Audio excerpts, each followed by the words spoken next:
Hello dear students, you all are welcome with your favorite channel maths आसान है। तो बच्चों आज की जो क्लास है वो हमारी कंटिन्यूएशन में है ट्रिग्नोमेट्री की class.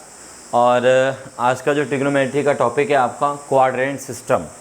This is very very important in your chapter trigonometry. ठीक, तो ध्यान देंगे बेटा, this is quadrant system.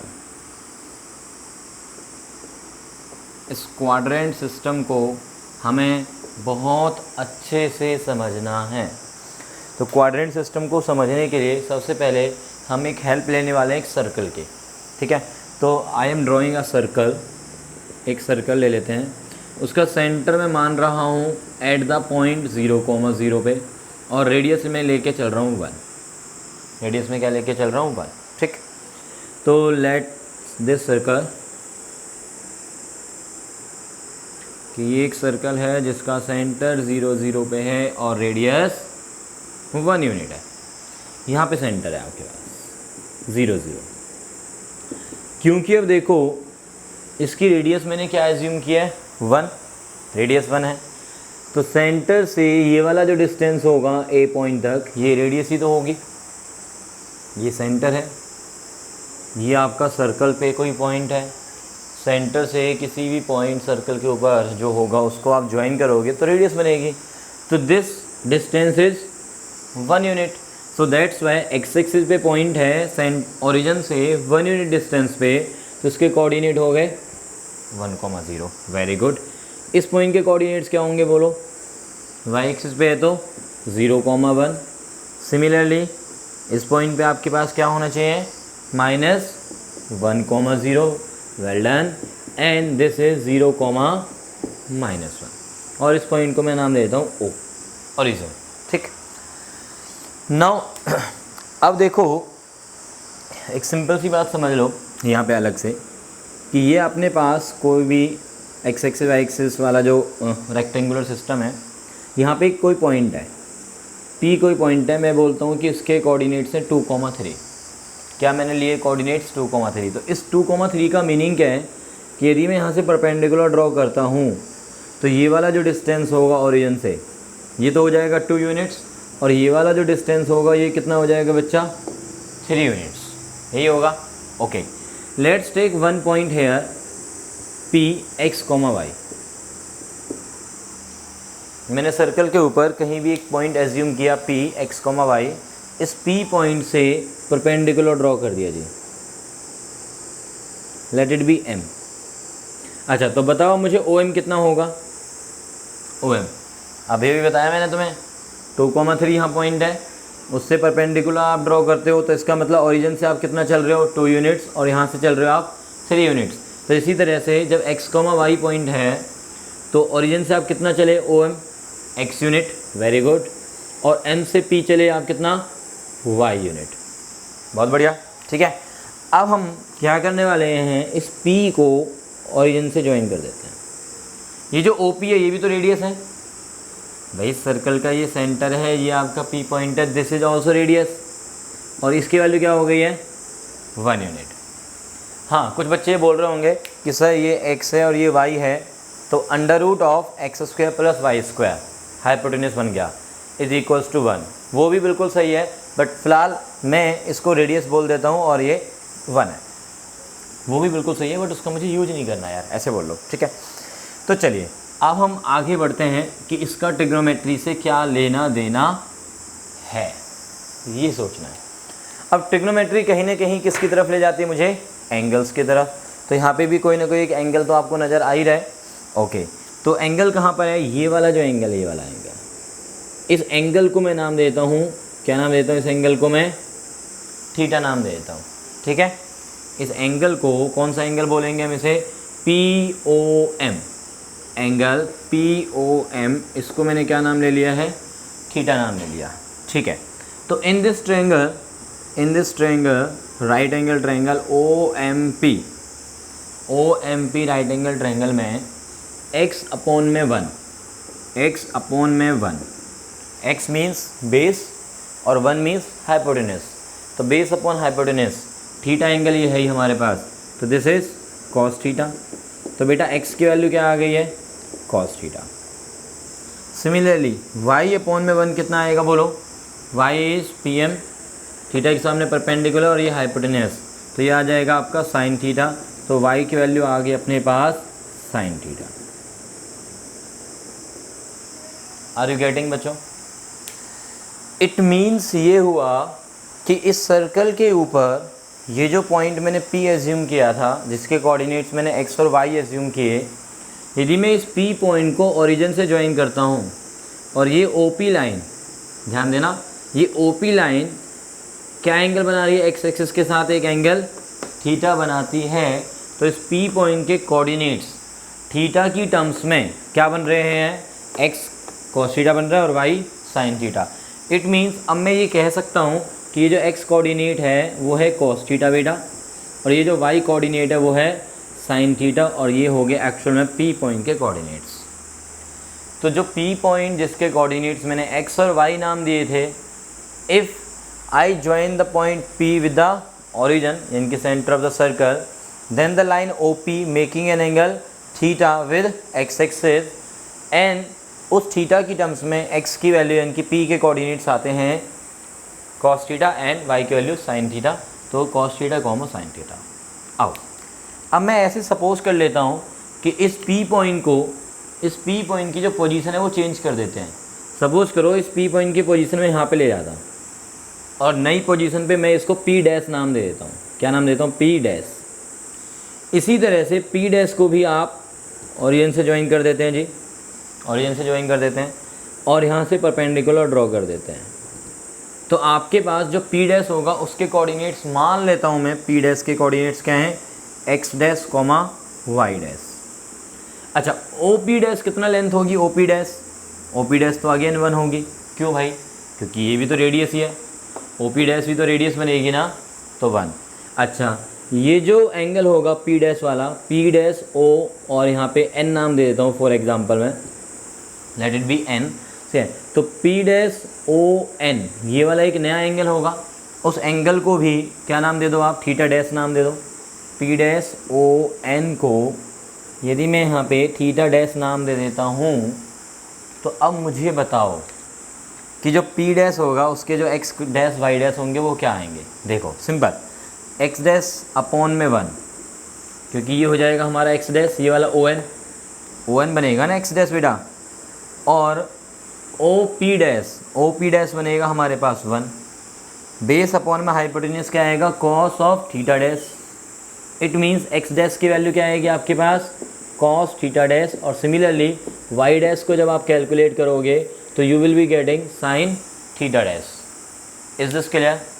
It means जो ये P डैश पॉइंट है, P डैश, इस P डैश के कोऑर्डिनेट्स फाइनली आपको क्या मिलेंगे, cos theta dash sine theta dash, ये मिले। आर यू गेटिंग, समझ में आ रहा है? ओके। अब सोच के देखो फिर से, यदि मैं इस P पॉइंट की पोजीशन एक बार फिर से चेंज कर देता हूँ, यहाँ पे ले आता हूँ, इस P पॉइंट की पोजीशन को मैं यहाँ पे ले जाता हूँ, तो फिर से जब हम इसको ज्वाइन करेंगे सेंटर से तो एक नया एंगल बनेगा। उस नए एंगल को मैं अल्फ़ा नाम देता हूँ। मान लो कि मैं इसको फिर से ज्वाइन कर देता हूँ यहाँ से, और इसको फिर परपेंडिकुलर ड्रॉ कर दूँगा यहाँ पे, तो एक नया x बनेगा, नया y और नया एंगल अल्फ़ा। तो मुझे बता सकते हो आप कि इस वाले P2 नाम देता हूँ चलो मैं इस पॉइंट को, तो इस P2 के कोऑर्डिनेट्स क्या होंगे, और मैं ये मान के चल रहा हूँ कि P2O और यहाँ पे कोई पॉइंट मान लो R सपोज से, P2OR ये जो एंगल है सपोज करके चल रहा हूँ मैं अल्फ़ा होगा, दिस ऐसे जो कनेक्टिविटी आएगी, ठीक है। तो मैं मान लेता हूँ कि अल्फ़ा एंगल होगा। तो कैन यू टेल मी कि what are the coordinates of P2, क्या आप मुझे बता सकते हैं P2 के कोऑर्डिनेट्स क्या होंगे। P के कोऑर्डिनेट्स क्या आए थे, देखो ये थीटा था तो cos थीटा साइन थीटा आए थे। P डैश के कोऑर्डिनेट्स क्या आए, ये वाला एंगल क्या माना था मैंने, ये वाला P डैश ON, यहाँ पे जो एंगल बना क्या माना था, थीटा डैश माना था। तो कोऑर्डिनेट्स क्या निकल के आए, cos theta dash sine theta dash. Similarly यदि मैं इस वाले एंगल को यहाँ पे अल्फ़ा नाम दे दूँगा, कौन सा, P2OR को अल्फ़ा नाम दे दूँगा, तो क्या कोऑर्डिनेट्स निकल के आएंगे P2 पॉइंट के? यस, वेरी गुड, आप बिल्कुल सही बोल रहे हो कि P2 के कोऑर्डिनेट्स सर आएंगे cos अल्फ़ा sin अल्फ़ा, बिल्कुल सही। इसका मतलब यदि आप ये देख पा रहे हैं कि जैसे जैसे ये P पॉइंट मूव करेगा, जैसे जैसे P पॉइंट इस सर्कल पे मूव करेगा, तो ऑब्वियसली ये वाला जो थीटा होगा वो चेंज होगा, सही है ना। अब मैं बोल देता हूँ कि P पॉइंट मूव करेगा तो थीटा चेंज होगा। क्यों? क्योंकि ये पोजीशन जब यहाँ पे आएगी तो थीटा अल्फ़ा बन जाएगा, ये पोजीशन जब यहाँ पे आएगी तो थीटा डैश बन जाएगा, और ये पोजीशन P वाली जब B पॉइंट पे जाके रुकेगी तो वो जो थीटा है वो कितना बन जाएगा बताओ? 90, बिल्कुल सही। यदि ये P पॉइंट B पॉइंट पे आके मर्ज करेगा, यानी कि ये वाली जो लाइन थी OP वाली लाइन वो ऐसे आ जाएगी, तो P पॉइंट B के साथ कॉन्साइड कर जाएगा, तो आपका जो एंगल थीटा होगा वो कितना हो जाएगा? 90। ऐसे ही P पॉइंट चलते चलते जब A पॉइंट पे आके मर्ज करेगा, कॉन्साइड करेगा, तो आपका थीटा कितना हो जाएगा? 0 हो जाएगा। Are you getting? Similarly P point move करते करते यदि C पॉइंट पे आके चला गया, मर्ज हो गया, कॉन्साइड कर गया, तो थीटा कितना हो जाएगा बताओ? 180 हो जाएगा। अच्छा, P पॉइंट यदि मान लो कि वो यहाँ पे आके रुक जाता है, इस पोजीशन पे आ जाता है P पॉइंट, तो आपका जो थीटा है वो कितना हो जाएगा? कुछ ना कुछ 90 से ज़्यादा और 180 से कम, मतलब 90 और 180 के बीच में नज़र आएगा। सिमिलरली यहाँ पे एंड सोन। इसका मतलब कैन यू टेल मी कि जैसे जैसे ये P पॉइंट इस सर्कल के ऊपर मूव करेगा, जैसे जैसे P पॉइंट इस सर्कल के ऊपर मूव करेगा, तो आपका जो थीटा होगा वो कहाँ से लेके कहाँ तक वेरी करेगा? Are you getting? कि ये जो थीटा एंगल है वो कहाँ से लेके कहाँ तक वेरी करेगा? 0 से लेके 360 डिग्री, बिल्कुल सही। तो हम ये बोल देते हैं कि ये जो थीटा वेरी करेगा वो वेरी करेगा 0 से लेके 360 डिग्री तक। 360 पे आप जैसे इक्वालिटी करोगे तो 360 वाली पोजीशन भी यहीं पे आ जाएगी, और वो 360 जो है 0 डिग्री वाली पोजीशन दे देगा, ठीक है। 0 से 360 पे यदि आप इक्वल बोलते हो कि सर यहाँ पे तो 360 कंप्लीट होता है और यहाँ पे तो 0 से स्टार्ट हुए थे आप, तो 0 और 360 आप एक चीज़ और देख पा रहे हैं कि 0 एंगल पे जो पोजीशन है वही सेम पोजीशन आपकी 360 डिग्री पे भी है। चलो क्या लेटर इसको डिस्कस करते हैं 0 और 360 वाली बात को, बट फिलहाल ऐसे बोल लेते हैं कि ये जो थीटा मूव करेगा वो 0 से लेके 360 तक मूव करेगा। ओके, अच्छा एक और बात, क्योंकि मैं ये देख ही रहा हूँ कि इस पॉइंट के कोऑर्डिनेट, इसके कोऑर्डिनेट, इसके coordinates cos theta sine theta आ रहे हैं। थीटा वो एंगल है जो कि ये पॉइंट ओरिजिन से जो ज्वाइन करके एक्स एक्सिस के साथ एंगल बनाएगी लाइन, ये वाली लाइन OP और OA के बीच में जो एंगल है। तो अब मुझे बताओ कि यदि ये P पॉइंट B पॉइंट पे आ जाता है, यदि ये P पॉइंट B पॉइंट पे आ जाता है तो थीटा हो जाएगा 90, ठीक है, थीटा हो जाएगा 90। अभी आप ऐसे सोचो कि B के कोऑर्डिनेट्स आपको 0,1 नहीं पता, ठीक है, 0,1 नहीं पता, ऐसे सोच लो, ठीक है। अब इस फॉर्म में सोचो कि भाई P पॉइंट यहाँ से मूव करके यहाँ पे पहुँचा, तो इसके कोऑर्डिनेट्स क्या हुए? Cos theta dash sine theta dash. जब ये P पॉइंट मूव करके अब B पे पहुँच गया है तो B के कोऑर्डिनेट्स क्या बनेंगे बताओ, जल्दी से बताओ मुझे। हाँ यस, तो B के कोऑर्डिनेट्स क्या बनने चाहिए उस हिसाब से देखें तो B के कोऑर्डिनेट्स होने चाहिए क्या? Cos 90 sine 90। भाई एंगल 90 है ना, थीटा हमारा कितना बन गया इस पोजीशन पे आके 90, तो इसके कोऑर्डिनेट्स क्या होंगे? Cos 90 sine 90। बट इसके कोऑर्डिनेट्स ऑलरेडी क्या है मेरे पास? 0,1।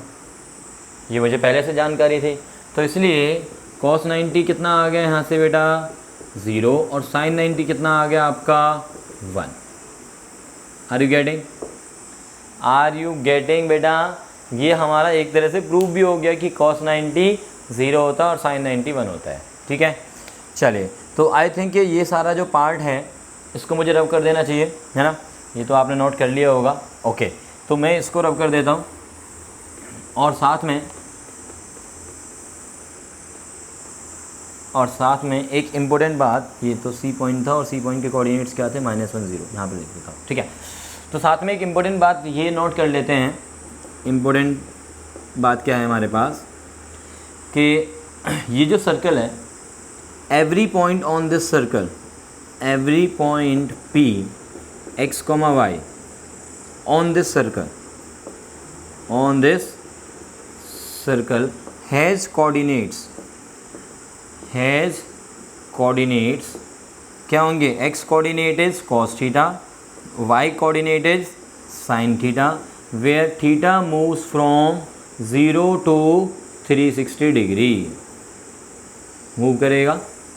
हर गड़े समझ में आ गई बात। देखो थीटा मूव कर रहा है, पी पॉइंट से मतलब ये नहीं कि ये वाला पी पॉइंट मैंने मूविंग पॉइंट की फॉर्म में दे दिया, तभी तो मैंने एक्स और वाई नाम लिखे थे। और थीटा एंगल कौन सा एंगल है, where theta is which angle, theta angle is angle P O A, और वेयर ए क्या है हमारा, पॉइंट ऑन एक्स एक्सिस, और पी ओ एक्स भी कह दोगे तो भी चलेगा, एक्स एक्सिस के साथ बना रहा है। इसका मतलब theta is the angle which the line O P makes with x axis, इसका ये मतलब हो गया, ठीक है। अच्छा, तो हम बी पॉइंट की सिचुएशन पे तो आ गए हैं और इससे हमारे एक बात और प्रूव हो गई, cos 90 0 और sin 90 1 होता है। अब हम आते हैं ए पॉइंट पे बेटा, किस पॉइंट पे आते हैं हम, ए पॉइंट पे। ए पॉइंट पे आप क्या बोलोगे कि एंगल कितना है, ये पी पॉइंट ए पॉइंट पे आ गया तो एंगल कितना हो गया, 0। तो ए पॉइंट के कोऑर्डिनेट्स क्या होने चाहिए उस हिसाब से देखा जाए तो, ए पॉइंट के कोऑर्डिनेट्स भी तो सर्कल के ऊपर है ना, और थीटा कितना है, 0 है, तो ए के कोऑर्डिनेट्स cos 0 sin 0, तो cos 0 की वैल्यू कितनी हो गई है, 1, और sin 0 की वैल्यू कितनी हो गई, 0, ठीक है। आओ, कुछ बच्चों का ये कहना है, बिल्कुल आप सही कह रहे हैं, यदि आप ऐसा कह रहे हैं कि सर ए पॉइंट पे आके तो एंगल जो है हमारा 360 भी हो रहा है, तो इसके कोऑर्डिनेट्स तो cos 360 और sin 360 होने चाहिए। बिल्कुल सही बोल रहे हो आप, तो मैं कह देता हूँ कि cos 360 भी यही हो गया और sin 360 भी यही हो गया भाई। क्लास 10 तक आपको सिर्फ 0 से लेके 90 तक की वैल्यू निकालनी आती थी, अब आप देख रहे हो कि आपको 360 डिग्री पे भी वैल्यू मिल गई है, cos में भी और sin में भी। cos और sin मिल जाएंगे तो फिर तो सारे मिल जाएंगे, tan उसके पीछे पीछे आएगा भागते भागते, है ना। cosec बोलेगा कि भाई तुम जब चले गए हो तो मैं भी आ ही जाता हूँ, sec और cot भी बोलेंगे ऐसा, ठीक है। तो चलिए, तो अभी हमारे पास cos और sin पे टारगेट करते हैं, तो ए पॉइंट पे पता चल गया। अब कौन सा पॉइंट बचा, सी और डी पे देख लेते हैं यार। सी पॉइंट पे जब हम आएंगे तो थीटा कितना बन जाएगा, सी पॉइंट पे जब हम आएंगे तो थीटा कितना बन जाएगा, बोलो। At the point C theta becomes, at the point C theta is 180, तो इसके कोऑर्डिनेट्स क्या बनेंगे, cos 180 और sin 180, तो cos 180 कितना हो जाएगा, -1, और sin 180 कितना हो जाएगा बेटा, 0। एट द पॉइंट डी पे देख लो, चलो eight the point D, eight the point D हमारे पास एंगल कितना हो जाएगा, 270, ये 90 180 270 वाली पोजीशन आ गई, तो cos 270 कितना हो जाएगा, 0, और sin 270 कितना हो जाएगा बच्चों, -1। तो अब आपको 90, चलो 0 से स्टार्ट करते हैं, 0 90 180 270 और 360 डिग्री पे cos और sin सभी की वैल्यू मिल गई है। आसान है, ठीक है, बहुत ही सिंपल से तरीके से मैंने आपको समझाने की बिल्कुल कोशिश की और आई थिंक सो कि आप लोगों को अच्छे समझ में आया है, ठीक है। तो ये सारी वैल्यूज आपको याद भी रखनी है, और याद नहीं रहती है तो फटाफट से एक सर्कल ड्रॉ करो, उससे आप ऐसे करके वैल्यूज़ सोच सकते हो कि क्या वैल्यू आएगी cos 180 sin 180 या 270 90 और 360 एंगल पे, ठीक है। तो आई थिंक सो कि दिस इज़ डन, ओके। तो ये क्लियर हो गई बात। अब नेक्स्ट आते हैं हम, नेक्स्ट अब हम आते हैं कि 90 के मल्टीपल्स पे तो वैल्यू निकालना आ गई है सर, बहुत बढ़िया।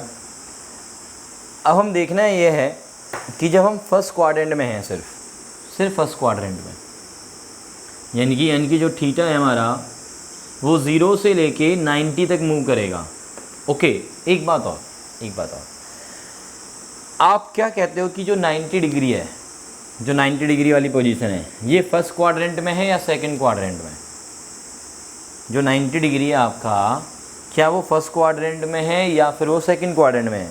तो ज़्यादातर बच्चों को मुझे आंसर सुनने को मिलता है कि सर ये तो फर्स्ट क्वाड्रेंट में है। बेटा नहीं, ये फर्स्ट क्वाड्रेंट में नहीं है और ना ही ये सेकंड क्वाड्रेंट में। ये बीच की दीवार है, ये बीच की दीवार है, फर्स्ट और सेकंड क्वाड्रेंट के बीच की दीवार है ये। तो इसलिए ना तो हम फर्स्ट क्वाड्रेंट बोलेंगे और ना ही हम सेकंड क्वाड्रेंट। तो ये जो लाइंस पे जो एंगल बन रहे हैं 90, 180, 270, 360 और यू कैन से 0 ऑल्सो, ठीक है, इन सभी एंगल्स के लिए, क्योंकि ये एंगल्स किसी भी क्वाड्रेंट में नहीं आते, ना फर्स्ट में, ना सेकंड में, ना थर्ड में, ना फोर्थ में, इनके लिए हम क्या नाम देते हैं? Quadrantal angles. क्या नाम दे दिया मैंने इनको? Quadrantal angles. कौन से वाले एंगल्स? 0 डिग्री को छोड़ दो बेशक, 90, 180, 270, 360 और जो भी 90 के मल्टीपल्स में आते जाएंगे, क्योंकि फिर से आप 90 ऐड करोगे तो आप फिर से यहीं पे आ जाओगे ना। 360 एंगल के बाद यदि आप 90 ऐड करते हो तो फिर से कौन सी पोजीशन पे आओगे आप भाई? 450 वाली, यानी कि 90 वाली। 450 जो है वो 90 डिग्री के इक्वल ही हो जाएगा। Are you getting? तो 90 के जो मल्टीपल्स हैं उनको आप क्या नाम दे के रखो? अपना एक नया नाम, क्वाड्रेंटल एंगल्स। ये किसी भी पर्टिकुलरली क्वाड्रेंट में नहीं होते हैं, ठीक। अब तो इसका मतलब यदि हम बात करते हैं फर्स्ट क्वाड्रेंट की, यदि हम बात करेंगे अब फर्स्ट क्वाड्रेंट की, तो फर्स्ट क्वाड्रेंट में जो एंगल हैं, फर्स्ट क्वाड्रेंट में जो आपका एंगल होगा फर्स्ट क्वाड्रेंट में, वो होगा 0 से 90 के बीच में, 0 से 90 के बीच में, इन बिटवीन। और कोई भी पॉइंट यदि फर्स्ट क्वाड्रेंट में लाई करता है, कोई भी पॉइंट, तो उसका जो x कोऑर्डिनेट होता है वो पॉजिटिव होता है और जो y कोऑर्डिनेट होता है वो भी पॉजिटिव होता है।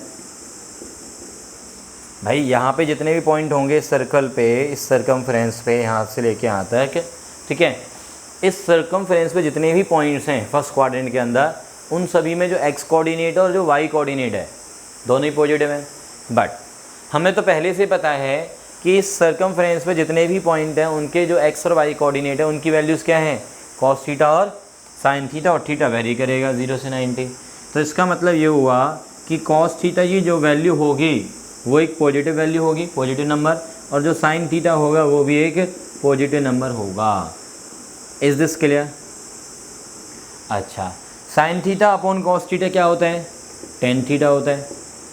sin theta upon cos theta is tan theta, ये तो पता है यार 10th में, ठीक है।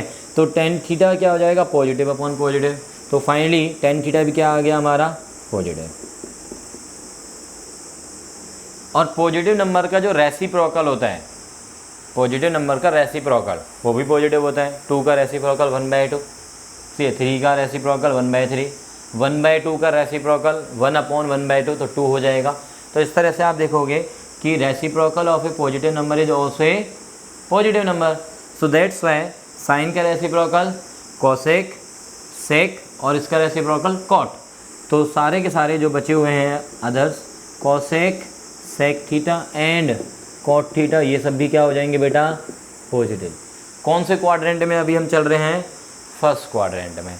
तो फर्स्ट क्वाड्रेंट में हमें क्या मिला? ऑल ट्रिग्नोमेट्रिक जो रेशोज़ हैं ये साइन कॉस टेन, ठीक है, all trigonometric are positive in their value, वो वैल्यू में पॉजिटिव होते हैं सारे के सारे। समझ में आ गई ये बात? समझ में आ गई है ये बात? अब हम बात करेंगे सेकंड और थर्ड फोर्थ क्वाड्रेंट पे आएंगे।